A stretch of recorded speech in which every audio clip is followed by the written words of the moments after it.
խոսում է նրա մասին, որ մենք հերթական անգամ հայտարարություն ենք արել ինչ որ բանի անցնելու, ինչ որ փոփոխությունների գնալու, բայց մնացել ենք հայտարարությունների մակարդակում։ Ցավոք սրտի, այո, դատախազությունը շատ ու շատ հարցերում հետևողականորեն չի ընդունում նոր խաղի կանոնները, եթե այդպիսիք իսկապես ընդունվել են, որ մենք գնում ենք դեպի փոփոխության, դեպի լուրջ բովանդակային փոփոխության այ պատժողական քաղաքականությունից անցում ենք անում։ Սա մի տեսակ, չգիտեմ, որ հոգեբանական խնդիր է կամ տեղ չի հասել դատախազություն, միջև հիմա տեղ չի հասել այդ նարատիվը թե ոնց, բայց դա իսկապես այդպես է։ Ինչու են անդադ մերժվում նաև, ինչու այս անգամ մերժվեցին 18 ցմադատապարտյալների խնդրագրերը, ես կարծում եմ, որ ուղղակի նախագահի աշխատակազմը տենց առանձնապես չի էլ մտածել, չի էլ խորացել, չի էլ հետաքրքրել վարչապետի, ուղղակի նեղություն, չեն էլ խորացել, չեն էլ հետաքրքրվել, չեն էլ բանարել, տենց նեղություն քաշել շատ հետաքրքրվելու, այլապես գոնե ասելիք կունենային, թե ինչու, որովհետև դա իսկապես շատ կարևոր է։ Մարդը պիտի հասկանա, որն են խաղի կանոնները, որոնցով որ իրեն մերժել են, ինչպիսի վարքագիծ պիտի դրսևորի մարդը, որտեղ է ինքը սխալվել, որտեղ է ինքը բաց թողում արել, եթե այդպես բաց թողումների հնարավորություն կա, որովհետև բոլոր դատապարտյալները հետևողականորեն փորձում են ստանալ առավելագույնը կամ անել առավելագույնը, որպեսզի կարողանան արժանանալ այդ ռեժիմների փոփոխության, վիճակի թեթևացման կամ ներում ստանալու հարցում փորձում են անել առավելագույնը։ Շատ լավ է պետք հասկանալ, որ տուժողների հետ կապված, տեսեք, եթե օրինակ ֆինանսական ինչ-որ պահանջ է ներկայացվում մեղադրյալին, արդեն դատապարտյալին, որևէ հնարավորություն այդ ֆինանսական հարցը լուծելու քրեակատարողական հիմնարկում մարդը չունի։ Եթե օրինակ ինչ-որ գումարի վերադարձի հարց կա, որտեղ պիտի աշխատի դատապարտյալը, որպեսզի այդ 5, 10, 15, 20 տարիների ընթացքում կարողանա վաստակի գումար, որը կկարողանա տուժողին վերադարձնել, հատուցել։ Փաստորեն ստացվում է, մենք ունենք իրավիճակ, որտեղ պատիժ է նշանակվում ոչ միայն դատապարտյալի համար, այլ նաև իր ընտանիքի անդամների համար, հարազատների համար, որոնք պիտի նաև զուգահեռաբար աշխատեն, կարողանան այդ գումարները հատուցել իրենց հերթին, որ իրենց հարազատը կարողանա շանս ունենալ ներման արժանանալ տուժողի կողմից։ Մենք որպես իրավապաշտպան կառույց հիմնականում ու մեծ մասամբ հանդես են գալիս տուժողների այսպես տեսանկյունից, տենց հաստատվել, շատ հազվագյուտ, որ մեղադրյալների այսպես նաև եթե իրավունքների խախտում կա, այդպես ենք հանդես գալ, բայց տուժողների անունից հանդես գալով հանդերձ, ես պիտի ասեմ, որ կա այնուամենայնիվ ինչ-որ ժամանակ։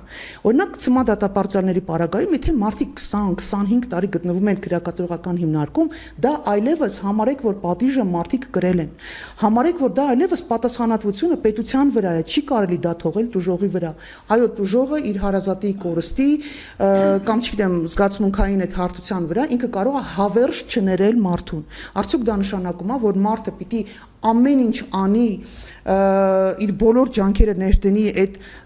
անմարդկային պայմաններում պահվելով հանդերձ, պայմաններ չլինելով հանդերձ, ամեն ինչ անի, որպեսզի գոնե ներման արժանանա ու իր գործը անգամ չքննեն բավարար ձևով, մարդուն հնարավորություն չտան, բացատրեն դու որտեղ ես սխալվել, այ քո սխալը որտեղ է, հաջորդ անգամ դիմելուց դու ինչը պիտի շտկես, ինչը պիտի ուղես, ինչ գործողություն պիտի անես կամ չանես, որ վաղը դու ներման արժանանաս։ Այս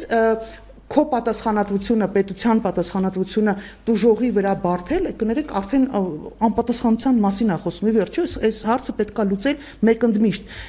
Որոշակի միջև ժամկետը, այո, դա կարող է նաև տուժողի տեսակետը հարցվել, բայց կներեք էլի 20-25 տարի հետո էլի նորից հույսը թողել տուժողի վրա, ամենայն հարգանքով բոլոր տուժողների նկատմամբ ես շատ լավ հասկանում եմ, մենք շատ երկար անց հետ աշխատում ենք, ես շատ լավ գիտեմ այդ մարդկանց եւ ապրումները եւ հոգեվիճակը, բայց այնուամենայնիվ պետությունը դրա համար մենք ունենք պետություն, այլապես կներեք էլի տենց մենք մեզանով մեր հարցերը կլուծեինք էլի։ Բայց Տիկին Կարապետյան, Տիկին Ալեքսանյան նշում է անգամ կան դեպքեր, երբ տուժողները փաստորեն ներում են, պետությունը չի ներում։ Սա հենց այդ տրամաբանության մեջ է, որտեղ դատարան ամեն օղակ իր վրա չի ուզում վերցնել այդ պատասխանատվությունը։ Դատախազությունը իր հերթին, դե դատախազությունը մնացել է ընդհանրապես այն հին սովետական այդ մտածողության մեջ, այդ վերտիկալի մեջ, իրանք տենց վերևից կա հրահանգ, առանձնապես չեն էլ մանրանում, առանձնապես չեն էլ հետաքրքրվում, ցավոք սրտի մեր դատախազությունը այդ տրամաբանության մեջ է, եւ ես դրա վրա չեմ էլ զարմանում, որովհետեւ ամեն անգամ երբ որ հարևան երկրի հյուսիսային մեր հարևան երկրի հետ հանդիպում են ու ասում են, որ մենք համագործակցությունը պետք է խորացնենք ու մեր բաները փորձառության փոխանակում լինի, մեր փորձի փոխանակում լինի, ես ամեն անգամ այդ նույն հարցն եմ տալի, այդ ինչ փորձ ունեն իրանք, այդ ինչ լավագույն փորձ ունեն իրանք, որ դուք այդ փորձառությունը ընդօրինակելու եք ու մեզ եք վերագրելու։ Այլ վատագույն բաները, տրադիցիաները, ցավոք սրտի սովետական, հիմա մեր շատ սիրելի Հյուսեյն Հարևանի տրադիցիաները վատթարագույն մենք ընդօրինակել ենք եւ այստեղ շարունակում ենք օգտագործել դատախազության մասին է խոսքը։ Մնացած ամեն մարմինն էլ իր հերթին չի ուզում հետամուտ լինել, որովհետեւ կներեք, ասում 18 մարդ, դե իրանց համար 18 հոգի էսկում, 18 հոգի ենգում, իրանց համար դա խնդիր չի, հատկապես եթե լսում են ցմա դատապարտյալ, մտածում են, որ ես իմ դե մի բան արած կրնի, էլի, մի բան արած չլներ, հաստատ այդ մարդը պատասխանատվության չէր ենթարկվի ու ցմա չէր դատապարտվի, այնինչ ես ամբողջությամբ համաձայն եմ տիկին Ժաննա Ալեքսանյանի հետ, որովհետև այդ մարդիկ, ովքեր հիմա ցմա դատապարտյալներ, իրանց մեծ մասը դա 90-ականներին դատապարտված մարդիկ են։ Եվ եթե մենք այսօր ենք դժգոհում մեր արդարադատության համակարգից, ապա պետք է ասեմ, որ մենք եզրեր չունենք համեմատելու 90-ականների դատարանները եւ այսօրվա դատարանները։ Եզրեր չկա։ Մենք այսօր ենք դժգոհ, իսկ 90-ականներին դա դատավարություն չէր, դա արդարադատություն չէր։ Դա